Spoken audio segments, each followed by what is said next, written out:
Good evening, SMJHL and SHL Universe. Welcome to 2026's first J Tonight. And with me as always, is Toaster, who has a grand reveal. I'll let him decide when he's going to reveal it. And we also have a great special guest, Ramen Amin, who's freshly retired. So he's looking for more of that podcast money. Yeah, he needs someone else to supplement the bank account. I'm going to be broke here soon. So, Toaster, when do you want to do your grand reveal? We'll give it a few minutes. Okay. Well, while we have that, let's start off with how's everybody's holidays? Pretty good. Family together, lots of drama. Nice and relaxed now. Lots of drama, lots of traveling. A little bit of traveling. Any fun stories from the holidays? Fun stories. Anything that sticks out? Nothing wild. Nothing wild. Okay. Which is nice. The only entertaining part of my travels is it was snowing for almost the entire time. And there was a Subaru that went flying past us on the highway. And about 20 minutes later, we saw him in a ditch. That is not good. I almost got taken out by a rock slide. That was fun. And by almost, I mean I missed it by like 2 minutes. But it's still way closer than I'd ever want to be. Yeah, way closer then. We had a good time. Both of my kids are now at the age that Christmas really excites them. So it was a fun time with them. Fun time with family. My nephew had been begging for a gaming PC, and so a bunch of us got together to buy it for him, and he was really shocked. So that was always fun. But overall, it was a good break. But when's he joining the league? I know, right? Yeah, you got to get on that recruitment TPE. I'm just waiting until Kelowna really needs a new player, and then that's when that kickback comes in. Is all right. I need you to join. Right at the top of the waiver wire. I gotcha. We're right on the verge of season 86, which starts tomorrow. A lot of things to talk about in regards to that.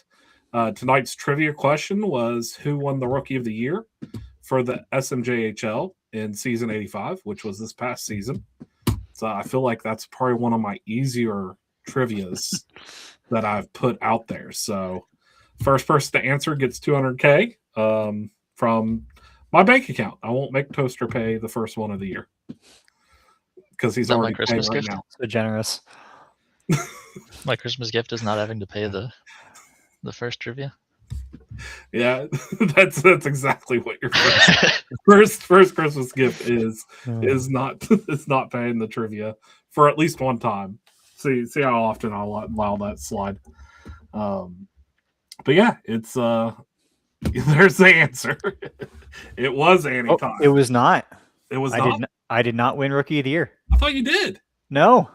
Oh, well then I was wrong. Oh my God, this host doesn't even know what he's talking about. I know. I think we should fine him or something. I put it on the close. We'll fine him $200K to the winner. Now I have to rewatch it. get back in there. So it was not Andy time, but that is a good guess because that's what I thought it was. Have they not updated the? Oh, they haven't. I'll have to find out. I think. I don't think we even have awards in the portal from last year.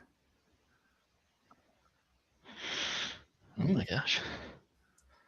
And on that note, I know the historian team is hiring if people want to make sure that portal problem goes away. That is a good plug-in that we will get to at the end of the show. And so, yeah. All right. I think it's time. All right, Toaster. Let's see it. So this was Captain Coop's idea for winning the charity donation. I ran through a couple things, and I was like, I don't know if that's possible. We settled on this. You ready? 3, 2, 1. Wait, where's my camera? I was about to say that's what's been showing up. The heck? Oh, what a reveal! This is there it is. Oh, there it is. Nice. It doesn't work with the headset on, but we kind of just gotta. Oh, I love it. Give us a twirl. Yeah, you got to stand up. Nice hot dog. Nice. don't have any- Outstanding. The Renegade okay. hot dog. Is that what we're calling it? A nice Renegade's hot dog. That's what we settled on. That is a nice. And I put this on about, what did we start, 10 minutes ago? I put it on 11 minutes ago, and I'm already sweating, so it's a great time. It was There we go. Saunders Arthur does it right. Emery's. It was the fact that it was the first one that I saw, and that's why I thought, because you did win you won the playoff points leader, correct? Points leader, yes. That's Arthur's the one I thought it was. It was Arthur Emery's. Yep. He got Colonel Rookie of the Sanders Year gets and playoff MVP. Colonel Saunders gets $200K of Toaster's money. Does it hurt extra to pay a fellow JGM your money? Oh no, we'll find out. I'm never afraid to get punished. So that's Yeah, I haven't what taken we'll one do. yet this year, so get on that. So yeah, that was Only that because they haven't was caught him. the winner of that. There it is. Kari also DM'd me too. So I did have people reaching out to me. The Oscar Mayer hot outlaw. I like That's that. a good one. That's a good one. I like that. All right, so let's get right into it. You can like put me in the hot dog race. Ready? Ready to go? Oh, You've been I love preparing it. for this a little bit, haven't you? I set that up while we were waiting to go. All right. So let's get into it. So season 86 is upon us. So first off, congratulations to everybody that was drafted. It was a pretty big draft class. We had a this season. lot of late joins. Yeah, That class Yeah. blew up in the last few days. Yeah, it was, and I think I only needed to replace 2 players, 3 players, Must be nice. and I traded away my second just because it was such a small draft class on Tuesday of draft week. That'll And teach you. then by Thursday, I was like, oh, there's a whole lot more players coming in. But you live and you learn. I'm not too upset with what we got in return for what we were giving away. So Didn't want to pull a Vancouver and trade out of the second, only to realize you needed a second, so you had to trade back in. Yep. Hey, Real Rich, how pro you doing? strategy. It was also I know Ottawa traded for a second too. They ended up taking Frenchie with our second, which they traded for. So that was one of the ones that we knew we saw coming.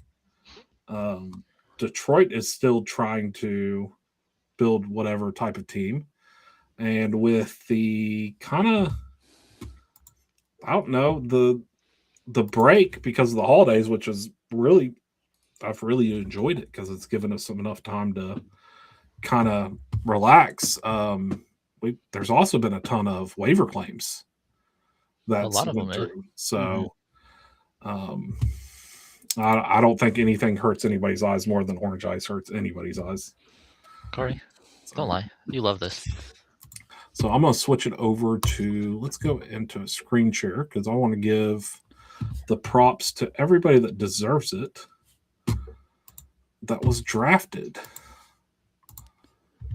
this 2 weekends ago. That's where we're at now. Yeah, it's been Yeah. a long off season with the holiday break. We're going to get up in there. There we go. First overall was Mariano Martino, Mike Mart. Went to Thunder Bay first overall. Top 10, kind of going through it fast. Scooney McHits, or G 2019. Kevin Broadway, user Toast, came back, is now on the Scarecrow. So we have Toast and Toaster in St. Louis. It's very confusing. Winnie Larson, Uptown Cord, with Great Falls. Main grabbed Kellen Chamberlain, user Chevy. Jagger Erickson, Synethia, username. Carolina Kraken got no face. I had a great scouting conversation with them. Ryder Halleck, the second slicer, went to Newfoundland. Anchorage and their new GM Sinister got his first draft pick, Marcus Kinnick, Operation Ivy. Ottawa Highlanders took Emmanuel Maximova, or Ignatic. That name has thrown me off for 2 weeks straight, and I don't know why my brain cannot work through that. I couldn't even smell. That was the name that I kept on screwing up spelling on the J Tonight card giveaway. And I was like, I know this is wrong, but for whatever reason, I cannot spell it and I can't say it. It's extra funny since Ennie does so much work for the cards team for a art. Ton of work. I know him and have talked to him, but for whatever reason, it just does not work out well for me. Ton of work that we will have to revisit after this to highlight. June Grumathan, user Grum, went to Nevada. Colorado got Abigail Goetz, user Burb. Detroit got Sarton Mont-Louis, user Zerg. Snow Pappy went to San Diego Tidal, user El Pappy. And Carolina picked up a second one, Spyro Kuros, Greek God. And then Quebec finished out the first round with Blaze Ikin, user Ziegel. Were you involved in those scouting conversations still, Ramen, or? Oh, sure. I'm still in the front office. I'm just nice and relaxed, sipping martinis on the beach instead of doing the grunt work. You're now the grumpy ex GM that gets to question all the moves, as opposed to the grumpy sitting GM who questions his own moves. Yeah, yeah, less of an issue in that situation. But I mean, it literally went a solid 5 rounds. It was a deep draft, and with so many people creating late, yeah, like right up against the deadline. Like, I'm sure that there are some real gems in the late rounds that like some teams just didn't get to scout in time or couldn't get in touch with. Anybody who is holding out at the very end and then scooping up picks in the 3rd and 4th is probably real happy right now. Yep, for sure. Those draft picks became very valuable about Friday evening when people were still coming in. And then even the waiver wire, the 2 days after the draft, I think had 4 players on it that just missed the draft. So it was definitely a very weird draft, but a very fun draft. Talking as somebody that got to sit out the first 60, the first 76 picks. But you still got one. Yeah, I did. And then I ended up picking up 2 waiver claims off of it. So free capital, really. Worked out really well for us. So anybody, what team do you guys felt did the best in the draft? Nevada's got to be up there. Nevada drafted, how many picks did they make? They had 2 firsts and then top of the second. They still came out of it with the 5th ranked team in TPE. Yep. Anytime that you can make multiple rookie selections early and still have a strong competitive team, that's got to feel good. And then, I feel like Nevada drafted really well. As always, what surprised me was how many recreates went early. Yes. And I mean, it's not so much a surprise that recreates went early with how small the class looked up until the last couple days. But usually you see a lot of first gen energy kind of eat up that first round. So I don't know if it was just these specific users or a change in draft strategies, but yeah, that was just a really interesting note that I had, especially as we were watching our draft board tick away. Yeah. Yeah, it was. I was shocked at how many recreates were going really early. Just because a lot of times it doesn't happen in the J draft. You think that they will, and then they don't. And then this one, you kind of plan that they won it, and then they do. So But I do think it plays a lot into how, I mean, a lot of the users came in that Wednesday, Thursday, Friday, Saturday. And it was also a holiday kind of time period where a lot of people had stuff going on. So scouting kind of took a huge hit in this draft because of that. I feel. Sure. And I'll be honest, I honestly did not scout very much at all because once we traded away our second, I was like, there's really no, like sitting there Wednesday, I was like, there's really no point of scouting. Not going to be an active left. Yeah. It's just like, okay, we'll just kind of see what's there and make a decision. So I can't really talk much on the class, but I know Toaster gets into it. So who do you think is a dark pick, a low pick that's going to turn out to be really, really good, Toaster? Does 15 count as a low pick? Because Greek God Not anymore. Greek God, I didn't think had any reason to fall that far. Let's see. The first round's scouted, always interesting because there's just so many good users. It's hard to say anyone in the top 16 fell. Kind of going through here. I mean, I think the biggest one that was shocker was Rich falling to 33 to Vancouver. Yeah, that is surprising with how many. He is a goalie this class, right? Yeah. And we had maybe the goalie class of all time. Yes, there was a ton of goalies. So just somebody as a goalie was going to fall to round 3 despite being a round 1 talent. Vancouver's got to be happy to have him at the top of the third. I did scout Snuso, and I feel like they're a really good pick at 51. Well, I'd hope so. He was a former Kelowna GM. Yeah. So I like, my goal is always to get as many Kelowna former GMs in there as possible so that every move I make is a disgrace to one of them, and they let me know. There you go. So it's how I keep the locker room fresh. Is got to keep the council of old GMs together, ready to judge you at all times. Yeah, it keeps me on my toes. So that is that's the draft. Any final thoughts you guys want to share on that? I think we revisit this in a couple of weeks, and we'll really get an idea of how it's panning out. Yeah. I need to always remember to do like kind of a breakdown of movers on the J draft to the SHL draft on those classes. Just kind of as another touching point, but we can get to that on another time. So let me get us back into. Oh, wrong screen. I went to the bottom. New year, new problems. I'm struggling. All right, let's start. Does that really count as a new problem? What is it? Does that really count as a new problem? No, it's just Patrick being Patrick. I'm clicking stuff too much. Let's go ahead and get into our season 86 predictions.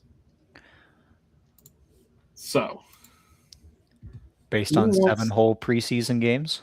7-hole preseason games. How much, Ramen? How much do you read into on preseason? I mean, realistically, none. Our best seasons have always been when we were kind of mid in the preseason, but it's the only like consequence-free test that we have these days.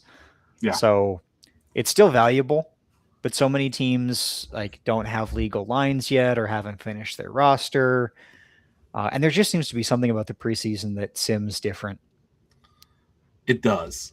I feel like sims and preseason are completely different than the regular season, and then the playoffs are even more different than the regular season, and it just becomes. I can explain the difference between regular season and playoff, like performance because just the way you approach it as a coach is different. Yeah. But preseason is like sometimes morale's not fixed. People don't have their captain's name. They don't have the right lines yet. It's there. It's fun. I think the lesson is if your preseason went well, it mattered a lot. And if your preseason didn't go well, it doesn't matter. Yeah. That's good to know. Whatever narrative Ours is going doesn't to matter help then. you, there you go. Whatever narrative makes you feel better going into the season is the one you should stick with. The funny thing is that our preseason schedule was relatively hilarious because we played Ottawa 3 times. Right. We were playing Ottawa just as many times in the regular season as we don't play them in the preseason. And it's like, oh, this is fun. And maybe you learned something about how you match up against Ottawa, but yeah, I know what works against Ottawa and what doesn't work against Ottawa now. Okay, so what you're saying is if the finals ends up being Kelowna and Ottawa, then you're set. Yeah. Yeah, I know what's going to work. which is funny because then we also play Ottawa in the first sim of the season too. So it's just Ottawa overage on it. So you're super prepared. There you go. So instead of doing the normal rank the teams on how they're going to finish, let's kind of go with who do you think? Let's start with dark horse. Who do you think is going to be the biggest dark horse this season? Maybe based off of TP or something. Whatever the reason they're a dark horse for you, who do you think could surprise a lot of teams? Kind of like Quebec City did last season. So, anybody want to go first, or am I going to fall on the sword? I'll take Nevada as a dark horse. I think they definitely struggled last season. They clearly had a game plan. They had a good draft. Their young players developed. They went up to 5th in TPE now, which is a pretty substantial jump for them. I think if they've got the coaching figured out and the players settled in now, build some chemistry, I think they could surprise a lot of teams. I don't know if they'll finish top of the Southern Conference, but I think they'll be close to it and they'll be in the fight. And that Southern Conference is kind of a very, very big kind of guess it. I mean, the one strong team that sticks out is San Diego. Yep. TPE wise and what they did last season. Definitely. So, Nevada being there, I don't think I'd be shocked. Nevada has probably the best goalies in the league right now, TPE wise. And I think San Diego has second. Yes. Be a battle of the goalies there. Yeah. Does goalie TPE matter in the J? Never. These teams want to find out. Only on talking points. Only when trying to break it down does it matter.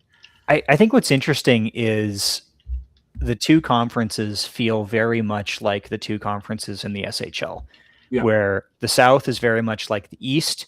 Yep. We've got a lot of teams that are pretty spread out in talent. Nobody's really building around a single core. No one's at the top of the TPE standings, but they don't have a lot of bottom feeders either. Yeah.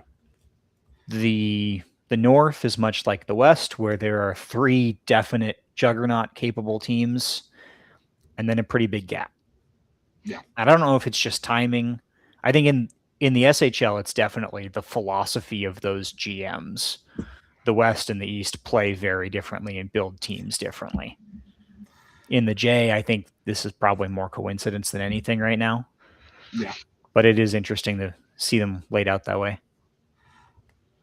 So I guess my dark horse that I'm going to go with, Ottawa. I think there's always that question of how a new GM's going to be, but is Raj really a new GM in the grand scheme of things? And then there's that kind of wanting to build something your own and do it right off the bat. So TPE wise, they're pretty much sitting in the middle of the league. And I mean, in a wide open Southern Conference, they could really kind of make some noise right off the bat. I think the conference is there up for grabs. Yes. Right. San Diego is definitely the favorite, but I don't think it's a clean thing. No. And I mean, Nevada being kind of that's the weird thing, because calling Nevada a dark horse in this situation. If you break it down by applied TPE and based off the conferences, they're ranked second in the South. In the South. So that's kind of like they're ranked fifth in the league, which is I think anything outside the top three, like you can say a team's a dark horse. Yeah. Toaster, who's yours? For dark horse, I think that has a chance. I'd put Carolina there. Just solid drafting, solid coaching. I think they're fourth in the conference for TPE, and it's a really tight race there. For a dark horse that I think will just surprise people, I'm going to say Detroit, even though they've got a pretty vacant roster. I know Evil over there is from the ramen coaching tree, so I wouldn't count him out at any point. I don't think he'll be able to pull off quite the rookie run that Ramen did with QCC, but I think Detroit's really building for the future and trying to get locker room pieces in. I think they're doing it right. I wouldn't expect much out of them on the ice this season, but I don't think that's a fault of management or the team. I think they're growing people the right way. No, it's what they took over. I mean, anytime you're taking over a team that's basically going to be gone by the next season and you're fully rebuilding a team. I mean, they had 2 active players before the draft, and they traded away one of them to a really great team, and he's getting taken care of. But when you have a situation like that, it's going to be a rough season. I mean, the Kelowna rebuild season going into it, I knew, all right, this is just going to be what it is. Let's just keep the locker room together and do what we can do. I mean, I remember talking with Evil when he took over the job at the start of last season, and he said, like, I want to make one solid run because I've got a ton of fourth season players. Yeah. And we're just going to take what we've got, trade away cheap picks, grab some rentals, just make a run at it and prove to the locker room that we are here and we mean business. And I think they did exactly that. I think they easily could have won the cup. They came, 4 overtime losses away from it, which is just brutal. Yes. Absolutely brutal take. But I think they proved everything they needed to prove, and now the hard work begins. And they know it's going to be a 2-3 season long process of figuring it out, getting a core that's sticking around, and building up from scratch. But once they've got that, they'll be fine. Yeah, and I absolutely love Evil because he's always in my DMs complaining about it. And I'm like, yeah, I went through this 3 seasons ago. It's part of the game. You're right. Yep. I have nobody. And then, like, even after preseason, he goes, I know why we lost to you guys. I went, yeah, because you're worse. Like, welcome back. But, in a situation like this, I didn't have a full lineup either. With this many new people creating on waivers right now, like, I would love to be a rebuilding team, right? You just scoop up free assets, to hell with your trade, your draft pick situation, your trades. Hi. I think this is just a great market to be in if you're a rebuilder right now. Yes. So yeah. Teams like Detroit should be feasting on that. They absolutely should be. Detroit should be using every single bit of ability to not use any assets and get more players as the season goes on, because there's a lot of waiver people that they could jump after. I was gonna say, especially with how They're still coming. Crazy the waiver's been. I know Troy said 3 more people created while you said that, and that's probably a joke. That's how it felt. But I can't tell if it's a joke. That's how it's been. It's 50-50. Which and for a tip for everybody that even comes into the league, if you're seeing this before you're in the league, make yourself known on Discord. It makes our job so much easier. When we're not having to go through 4 pages to find your Discord name. And then if there isn't one, I mean, one of the waiver wires I picked up, the first waiver wire I picked up this season, didn't even have a Discord. I picked him up by site messaging him. Ooh. Talking to him through site messages. We had about 4 or 5 site messages back and forth, and I was like, you know what? It's a waiver. I'll take a chance. Let's just do it. Picked him up. Finally got him on Discord. But it does create a lot of work for GMs in that situation because site messages don't really get seen a whole lot, and all the other ones that I've ever tried to get a hold of on site, I think I'm at a 1 for 25 work percentage on it. So Oh yeah, my site response is crazy low. Like I've had 2 total. Yeah. So Yeah, make yourself known on Discord, or just join the Discord, and you'll have the GMs on. Yeah, on your Discord talking to you. Make it easy for us.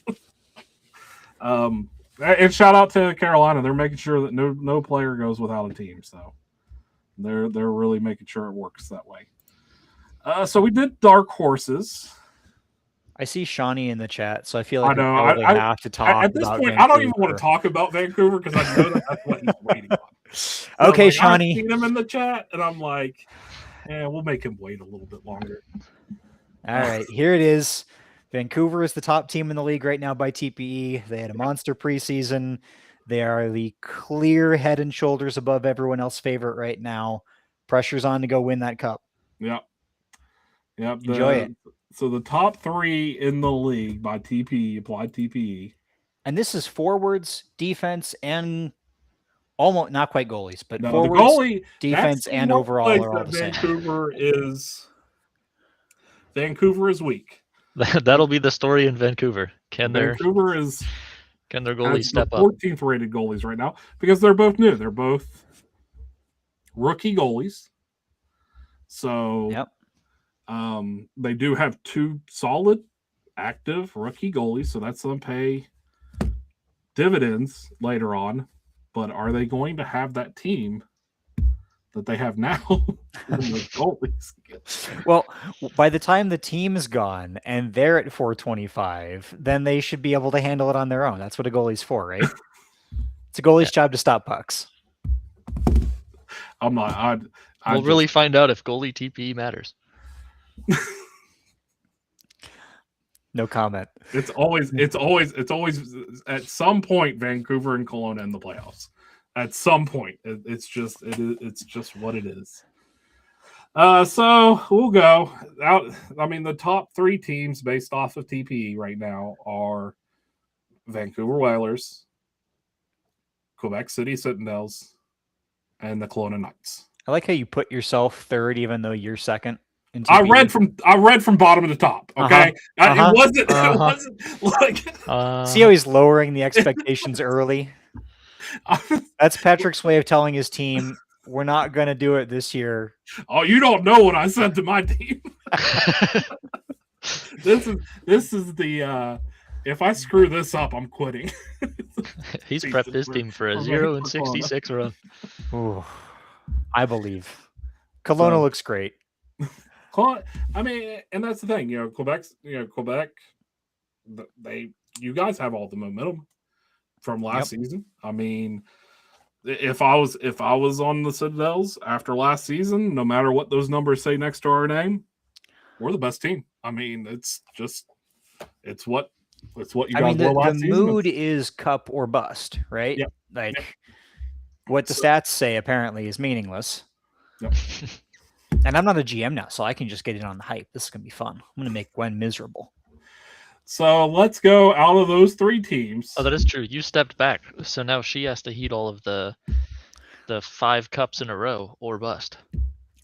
Yeah. Yeah, that's got to be rough. So let's go. We'll go north. We'll do what Shawnee wants because he's begging for it. Okay. Let's do your north rankings. Let's make him sweat. Do from 8 up. Toaster, I'm going to put you on the spot first. 8th up? We're doing all of them this season? Yeah. Oh, my gosh. Oh, boy. Let's see. North, last place, we're going to go Thunder Bay. And then we'll go the Great Falls Grizzlies. And then banking on Anchorage here to come up a little bit to 6. And then we'll go Yukon, and then Newfoundland, and then Kelowna, Okay. and then Vancouver, and then Quebec. Okay. So the bottom part is basically what I have. I think it's going to be Thunder Bay. I'll say Great Falls. I'm going to say Anchorage is probably going to be about 6. I'm going to go Yukon. I'm going to go Vancouver. Well, we just lost somebody Newfoundland. watching. That was probably Shawnee leaving.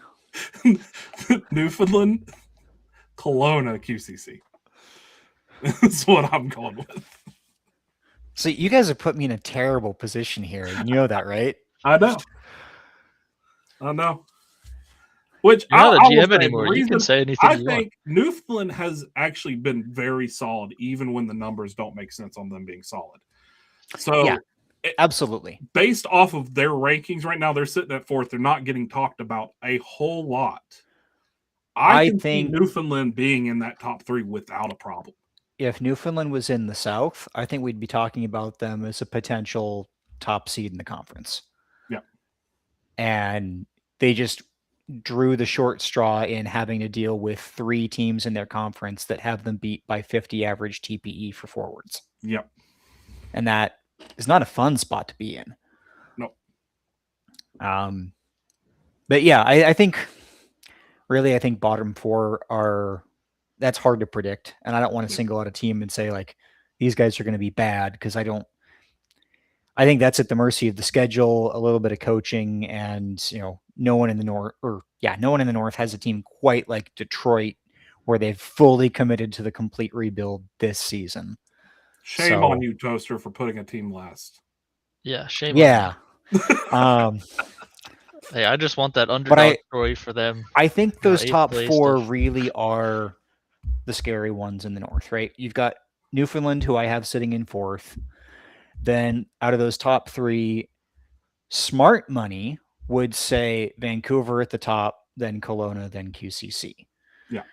I don't think anybody who watched the preseason and looks at the TPE and looks at the rosters could put Vancouver anywhere but first. But I'm not wearing this shirt to put QCC anywhere but first. So, and you guys are the regular hosts, so you're in charge of being responsible and having someone make the smart takes. So I'm going to put QCC at the top. I'm going to put Vancouver at 2nd. I'm going to put Kelowna at 3rd. But Kelowna upsets Vancouver in the playoffs, just for fun. The only reason why I bumped Vancouver down, I think that they have every ability of it. But even last season, there was a game offensively and defensively that we should have won so many games during the regular season that our goalie TPE killed us. And I think that that's what's going to bite Vancouver just a little bit this season. Even though in the grand scheme, goalie TPE doesn't matter that much. But I think in a 66 game season, it could hurt them. It'll be interesting to see if the high-powered offensive defense can offset the goalies, because with Great Falls a couple seasons ago, we saw that the high goalies helped offset the low forwards and defense. And I think the only other part of that, I'm just checking my facts. Yeah. So that's the only reason is the goalies. I think that might be a little bit, but Shawnee does say that he is not doing lines. He wants everybody to know he's passed that off. Who's doing it, Shawnee? Who's your coach? Tell us who's doing it, Shawnee. We might change your predictions here. So that's so let's. I will say, not having Shawnee as the coach does move them up in my evaluation. But here's the thing: my Vancouver hatred cannot be moved.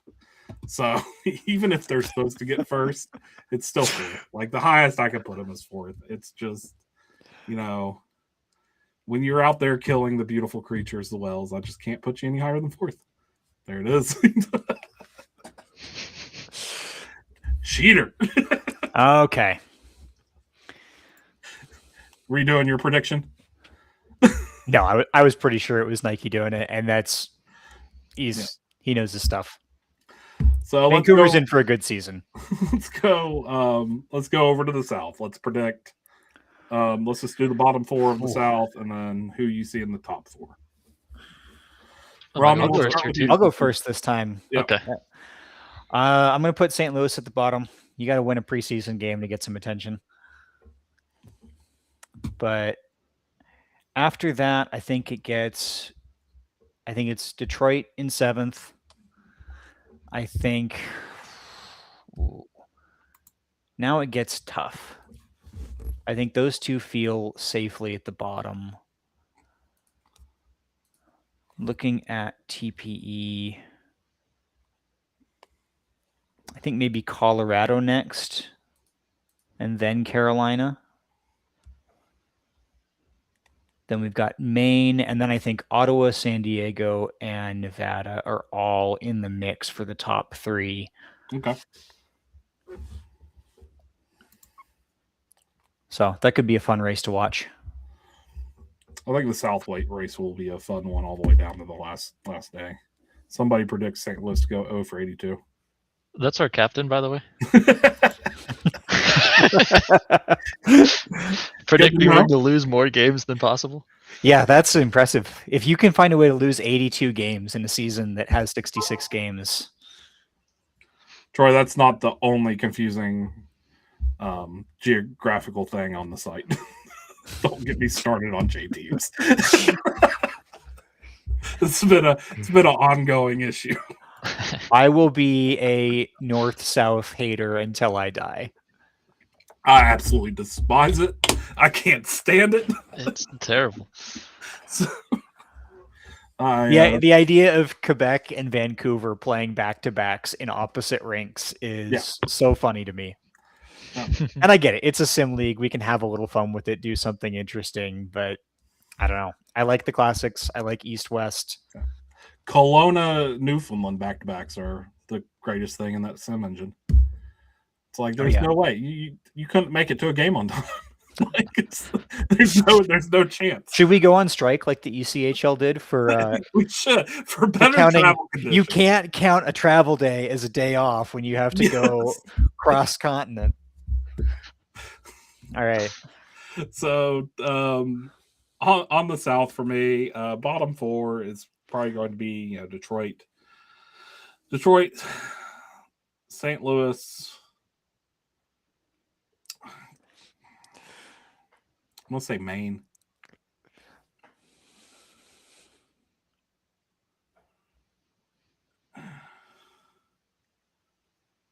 And Colorado. I think it's really tight there. I could see Carolina and Colorado kind of be as much of a dark horse that Carolina could be. I could also see it kind of going the other way if things just don't start out great for them. Top 4 is that San Diego, Ottawa, Nevada.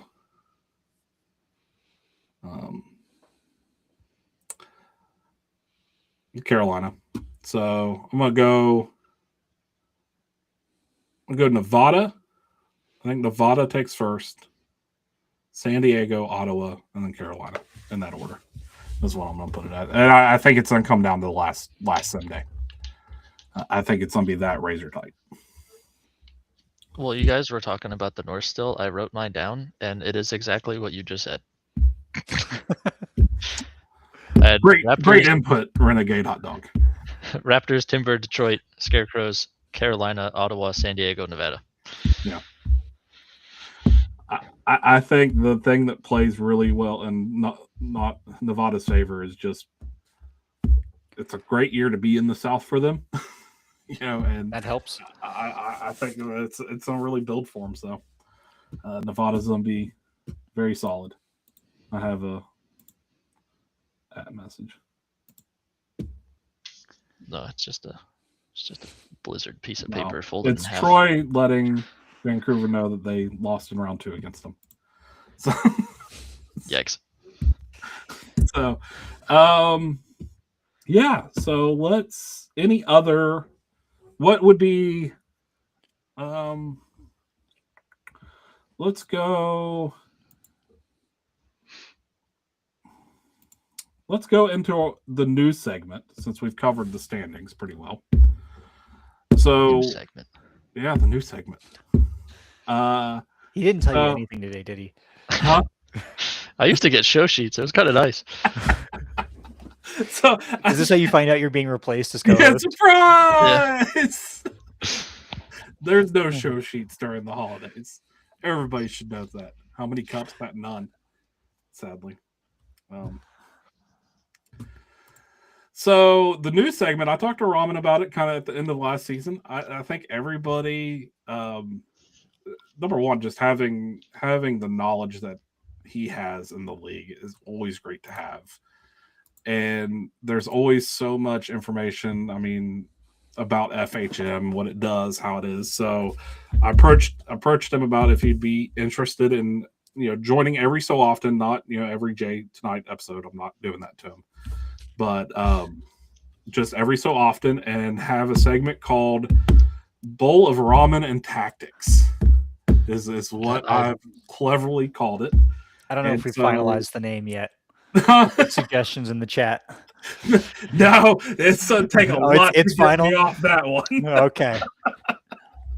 So you can still put your suggestions in the chat. Yeah, put your suggestions in the chat. If it's better than Bowl of Ramen and Tactics, I may think about it. If it's worse, then I'm just not going to say that it's orange ice, and it's not acceptable.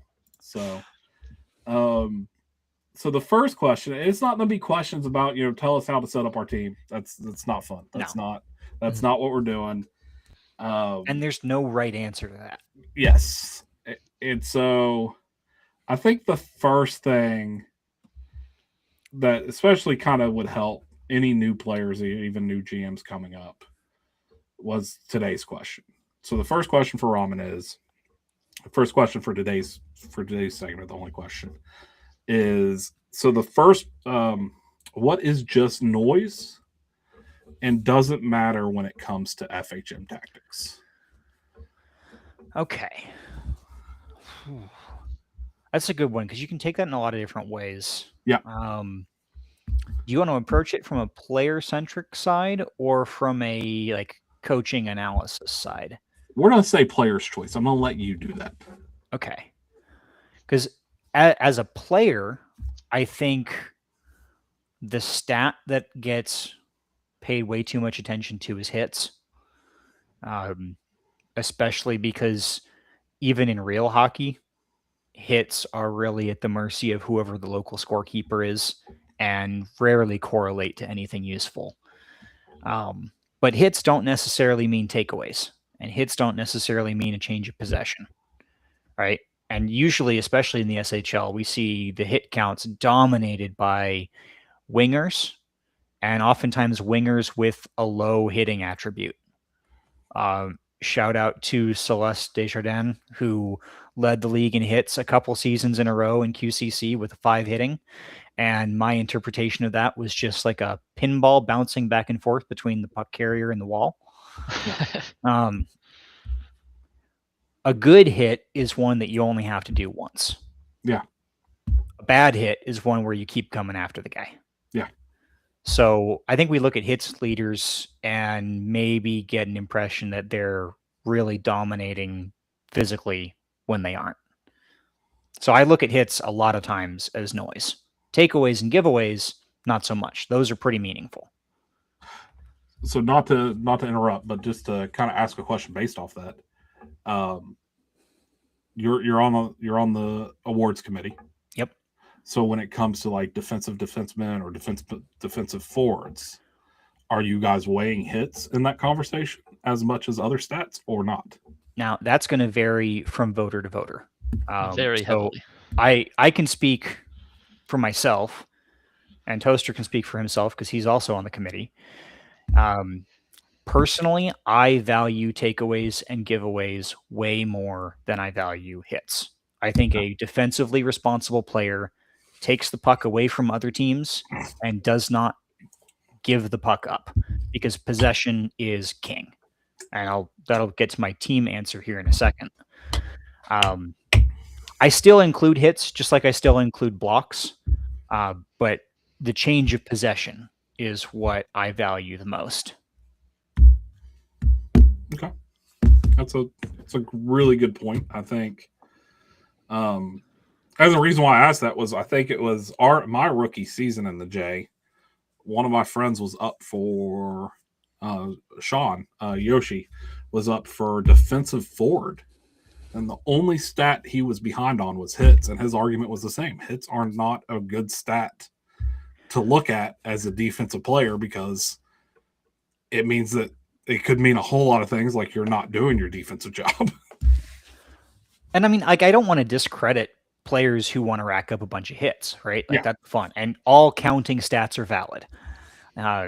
They may not contribute as much to awards, but if you want to be, the shot block king like Hodor, like, that brings value to a team, and that's something that's fun to chase for its own right.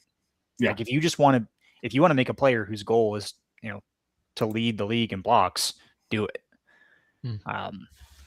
But it's not an all-encompassing stat, and it doesn't tell a whole story. That's fair. Toaster, you have any questions on the player aspect of the hits? Don't think so. I want to give you a shout out for still staying in that costume because I'm sweating. I know, yeah. Sweating. Like it is. I figured we'd see that error screen pop up and then Toaster. I figured there'd be a little bit of a break. He's going for it. He is. That's. And now that we've called it out, he can't quit. He's got to. No, now we can run this for another hour or two. Like, I'm going to keep going. As soon as that button is hit and he sees off, all right. Go ahead and go into the team aspect of it. Yeah, from a team standpoint, like, let's say you're a coach now. You're looking at your past results, you're pulling up box scores. Really, you should always be asking yourself when you're analyzing a game, like, why did the team who won win the game? And it shouldn't just be because, they're better, right? Like, of course, they might be better, but what made them better in this specific game? And one of many stats that I think generates a lot of noise, not because it's useless, but because I think people read the wrong things from it, is shots on goal. I see so many comments where someone's like, oh, well, we outshot them, but we lost, so we just got goalied. And I really don't think that that's a true statement. Because shots on goal do not tell you the quality of your shot. And hell, even the new shot quality stat that we have in FHM, I don't think truly tells you the quality of your shot. It tells you something about the situation. It certainly tells you that you were taking lots of shots, but it doesn't speak to how well the shooter is shooting, and if you're getting the right people shooting, and if you're holding the puck, maintaining possession, and doing all the other things that you need to do to win a game. And I think that there are other stats out there that contribute a lot more heavily to predicting the outcome of a game than simply who took the most shots. So, homework assignment for this first segment is who can tell me which single team stat is the highest correlation to wins and losses. And I don't think there's a number one answer. There's one I'm looking for that is not as easy to find. Let me see. I'm trying to think. There's one I always look for when I pull up a box score. I kind of always look at. Shawnee said goals, obviously. That is a key. All right, you know what? That is the key one right there. Okay, Shawnee can take over for me from now on. That's yeah, you score the most goals, you win the game. I look at shot quality a lot. I kind of look at shot quality, but when I'm breaking down the whole thing, I kind of look at takeaways and giveaways and how we were doing. Okay. Somebody said possession time. That's what I was looking for. Fuba got it. There's a box score. I don't know if I can share. Our captain that wants to go 0-82. Yeah, imagine that. A lot of people saying possession time. Can I? Well, Fuba's the one I saw, so he gets credit. This is not a fair. This is not a fair score room here. Shawnee said you didn't specify. And he also I'm not going to give Shawnee credit even if he is right. And he also said that he didn't know that there's other stats besides goals. Nah, it sounds. We're breaking it down for him today. So, I don't know if I can share my screen. You can. It'll ask me. Yeah, I have to actually figure out how that works. So if you go down below, let me get off of window. This go down below and it says replace or it should say share screen right in the middle. There it is. Am I sharing FHM? Yep, there you are. Perfect. Okay. So this is a fun box score, I think, for going into that specifically. We've got a preseason game this preseason between Kelowna and Ottawa, where Ottawa won 4-1, but Kelowna outshot 38-32. Penalties are roughly even, kind of high for both teams. I don't know off the top of my head if these goals were power play goals or not. It looks like were these all we even had a short-handed goal, one shorty, and the rest are even strength. Yeah. So I'm not going to give the credit to the power play. No, but this is one we lost on the possession time. So if you're a coach and you're going in here and saying, why did I lose this game? Right? You can look at post-game analysis. You can see, who had good game ratings, which may or may not tell you something useful as a coach, who had takeaways, who had hits. One Ottawa player was intimidated physically. Kelowna had a big face-off advantage, which could have helped them, but in this case didn't. There are some interesting things to look into here, but also a game we were only playing with 5 defensemen. Well, that would definitely have an impact, and that may be the real reason. But you can see, honestly, we're going to pretend you had a full roster here today. No, you're good. You can pretend away. We're good. But if you look here, you even had you had more shot quality 4s and 3s than Ottawa did, and they still won the game. Yeah. But what I would look for here is these time of possession numbers, where you can see Ottawa had more offensive zone possession than Kelowna did. They had more defensive zone possession.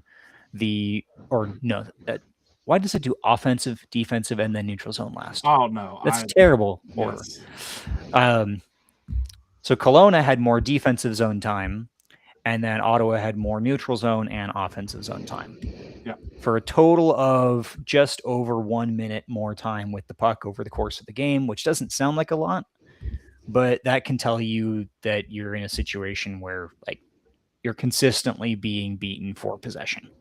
Yeah. So anytime I see a team where they win possession in the offensive zone and the neutral zone, and honestly, in this case, even that they had less time of possession in the defensive zone, because that's still time they're forechecking, trying to get the puck when the opponents have it in the defensive zone. That means that they're dictating the flow of play. Yeah. So from here, I'll stop sharing here, but you could go back into looking at your tactics, trying to figure out what the mismatches were, who did what and why. We do lots of that in the playoffs. Yeah. But that's your first indicator that it wasn't a fluke. It wasn't just getting goalied. The team that outplayed the other team won the game. Based on all those stats, I still think we got goalied. I mean, you could have. No. But if I look at team stats other than goals and other than shots, I would look at those and say, this was a close game that Ottawa had the advantage in. Yep. So it's not a huge surprise that they came out and won that game. Yep. Would you have had more possession if you had 6 defensemen? Probably, but I think heading into this is gonna be my fourth year year of GMing, fourth season of GMing, and I've pretty much got it down to looking at shot qualities. What shot qualities are we giving up? What shot qualities are we getting? Because if it's bad shot qualities, then the shots just aren't going to be there. I don't weigh it a whole lot, but still just enough to kind of look at.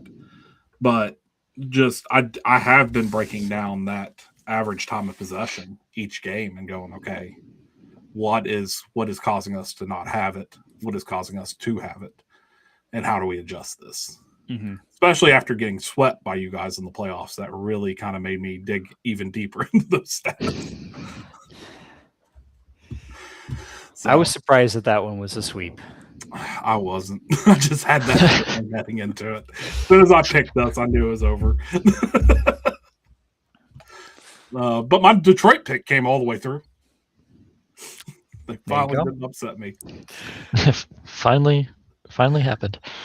So that was, I love that.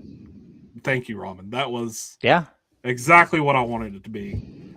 I think that that's. I will say that there's we've talked about my issues and my thoughts on stuff during. We have talked about your issues, mostly skill. Not just in this podcast, but like just in general. I will gladly on a sanctioned podcast go. I want the SHL schedule now. We've done no back-to-backs in SHL. There's no reason. I like the additional challenge of back-to-backs existing. I just don't want 2/3 of our games to be back-to-backs. Well, and that's where I'm at. I don't like the fact that there is no back-to-backs in the SHL. Yep. I think it adds in a flavor of gaming that we shouldn't have. I think that there is a way to kind of try to break down back-to-backs. It requires a little bit more work, just knowing how much goes into that schedule.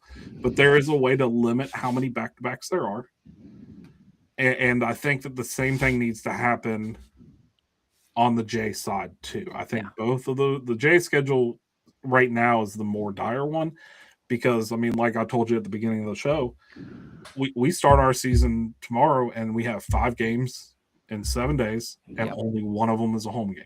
So in FHM, we're now getting penalized for the back-to-backs, which will be 2 of them, and then also the travel, because the North is such a spread-out league that now I'm going to get hit with the travel stamina as well. And we've known, travel is also interesting because I don't know where every team actually lives in the file.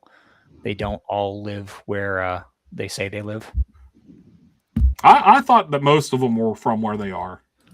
It's certainly not true in the SHL. Yeah, no, I agree. It actually looks like it is true in the J. Which is I was pretty sure that all of them are pretty much right where they're supposed to be. In the SHL, like half the league plays in Edmonton. Yeah.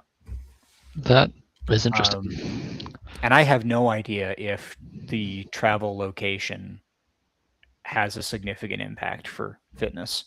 Yeah. If it does, it would explain a lot of the differences in fitness that I've seen between the SHL and the J. Yeah, and I think it does. I think from my understanding of some of the FHM is that the travel locations do kind of play a part in that stamina recovery. I don't think it drains stamina. I think it kind of limits how much that recovery can happen between games. Well, and we've also noticed in FHM 10 that at the J level, stamina seems to matter even more than ever. The fitness is just brutal, which is why if I had to pick a league to have no back-to-backs, I would pick the J over the SHL. Well, yeah, because you have you can afford stamina. Players can afford stamina in the SHL. Yeah.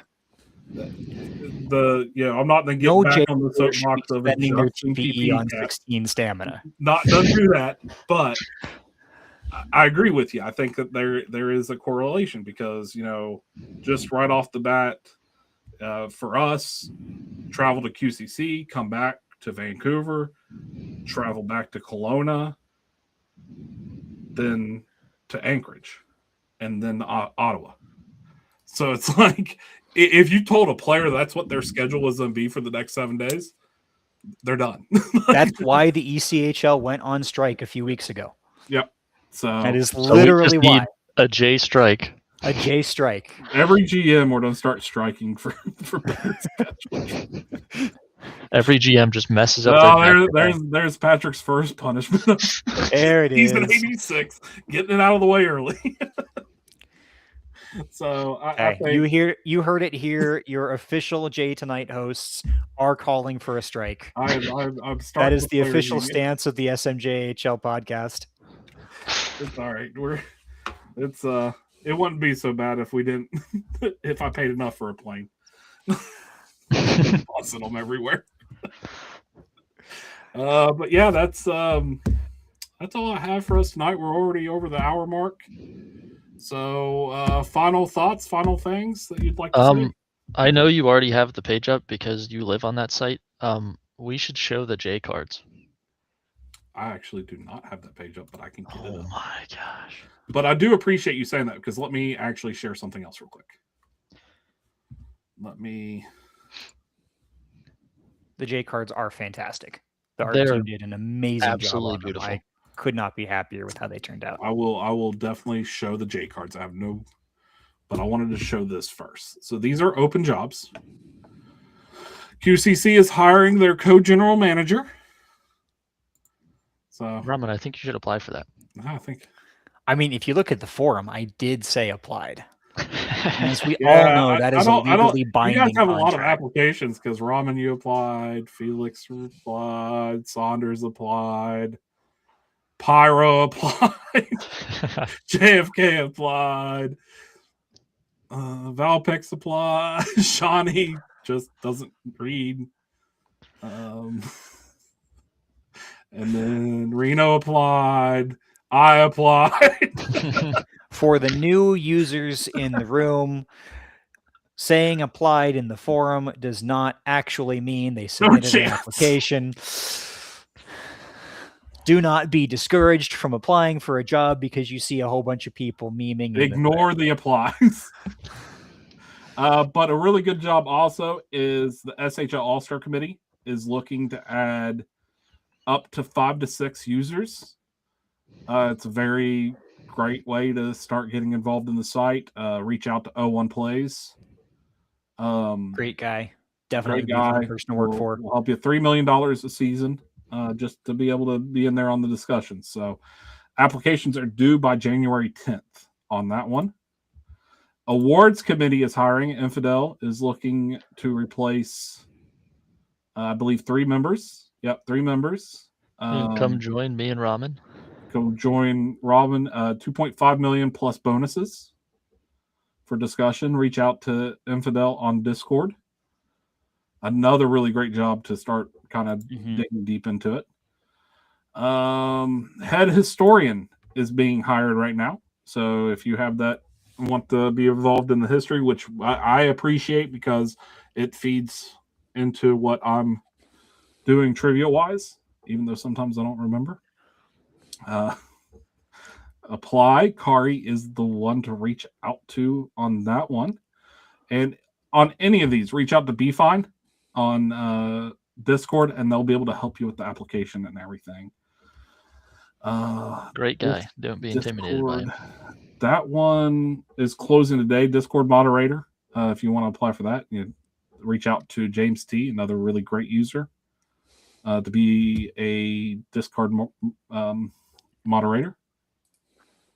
And if you can't find James T on the Discord, then you're not looking at all. He'll find you. He will find you. Again, another deadline for today. Naomi is looking for a or a PT and rookie task grader. Another really good way to get involved. So reach out to Naomi if you want to be in on that one. I got pinged, so I want to make sure that it wasn't somebody telling me about another job. Also looking for a PT co-head. But you'd probably want to have PT experience before applying for the co-head. Going down.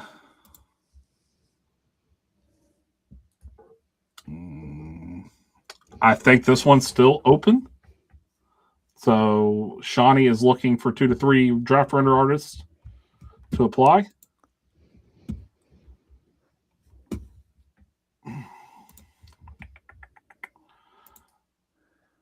Oh, Shawnee. Format your post. No wonder you're still hiring. Format your post. Shawnee. Shawnee is also looking for OBS streamers. So, again, $4 million. Reach out to Shawnee or Fancy if you are interested.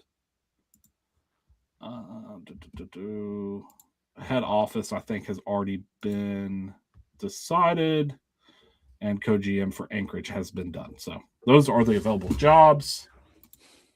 Let me go into trading cards. Not showing you guys my login information before sharing the screen.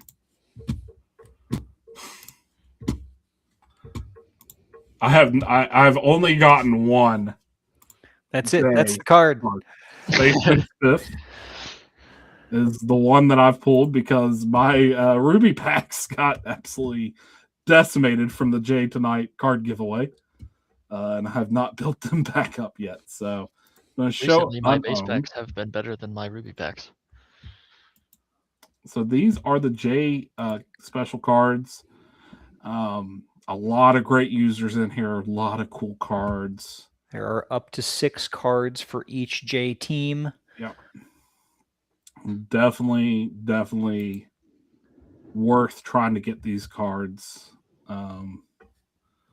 Always shout out Hood Rat Royalty, Robbie Gardner. He ended up finally getting his card because Ramen is a very nice person and traded with him. So shout out to Ramen for that one.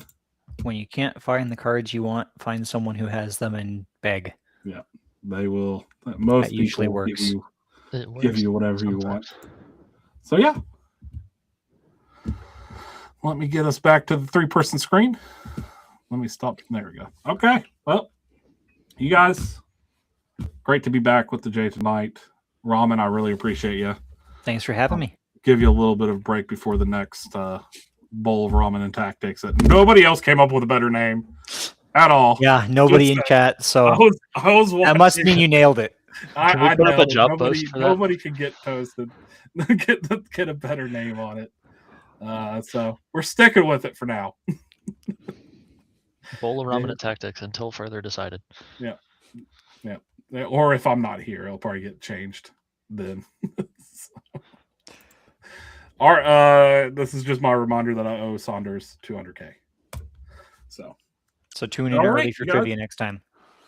Take all of Patrick's money. Yeah, if you're not here in the first 5 minutes, somebody will probably answer it already. 100%. 100%. Or Patrick will try and give away a reward to the incorrect answer. That too. It's whoever I feel like giving it to in the end. It's how it works out. So, all right. Appreciate you, Ramen. Do you have any final last words? I think it's going to be a fun season. There's a lot of stuff up for grabs in both leagues, so I'm looking forward to it. Let's go into season 86 and really enjoy it. As always, SHL, good night, and we love you.